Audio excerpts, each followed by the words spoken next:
when you're developing a project, right? Let's say you buy the land, it's empty right now. How do you envision the project on the land? Yeah. What's your thought process behind that? I really want to know. So first of all, when we buy the land, we look at the vastu of the land. So we have a general idea as to what the shape of the building is going to be on the land. So we evaluate the major elements to it, like whether heat elements are going to be, whether water elements are going to be, whether entry points are going to be in the building. So once we have that, we start the feasibility of the project. So in this case, once we bought the land, we go for the designing of the project. We engage a consultant, and we give them our specifications, which includes our architectural specification, our MEP specification, and our structural specification. So we give them our specification and we tell them to design a certain size in a building for the apartments. Something which is very important for us is the traffic in the building. So we make sure that it's going to be a family-oriented building, it's going to be a low-density building, so the long-term value is maintained. How is long-term value maintained? Because the traffic is low, the maintenance costs are low.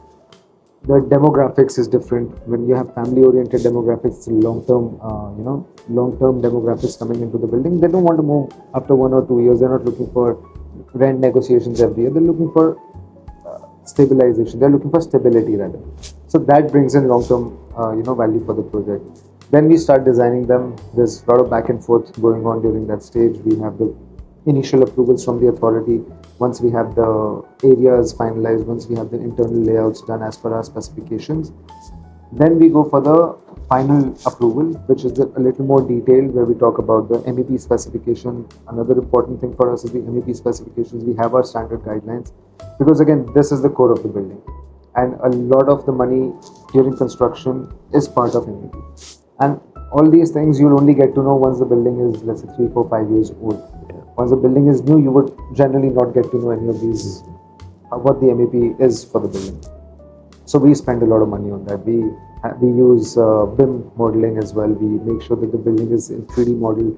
Any clashes are identified, any specs are identified. Even the architectural specification takes into consideration things like, it's a very simple example that I keep giving, even though we have a few more, but this is something which I easily can explain to people is, our balcony, or rather the glass and the slab, generally there's a mullion, the aluminium mullion, which is above the slab, so that becomes a step over there. So we try to make it in one level, so at least the robos in the future can clean them. So it doesn't need to be manually cleaned. So these sort of specs we bring in. There's a lot of time and energy spent on this. Once we get the final approval, we go to market. We get our marketing material ready, and we are very critical in terms of what our marketing material says and what we are going to do. So we try to keep it as accurate as possible without much of blink on that. And then we go to market in terms of sales side, while simultaneously we start, the tendering and going to construction side as well. And then it's constant supervision that comes in. We make sure our SOPs are followed on site. The way inspections are supposed to be done, there's proper checklist.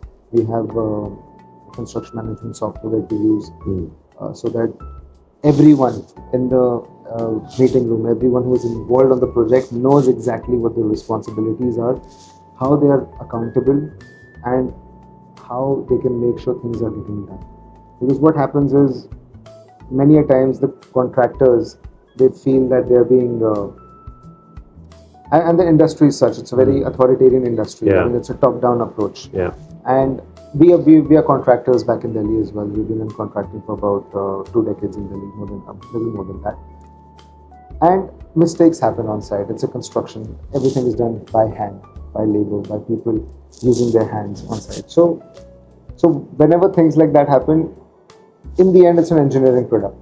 So we figure out a solution and we resolve it, rather than simply going and telling the contractor, well, you did something wrong, you're screwed. That's not the intent over here. So we try to maintain that across our complete life cycle. And once the delivery is done, we have to take liability. We make sure that whatever comments that are coming, yes, sometimes it becomes a challenge resolving those issues because of the practical challenges, because manpower deployment cannot be as immediate as you would expect. But yeah, we are able to resolve those things. I mean, depending on the criticality of the issue, we are able to have a look at those things and resolve those issues. Amazing. Okay. Yeah. Thank you. That was a good answer. Yeah.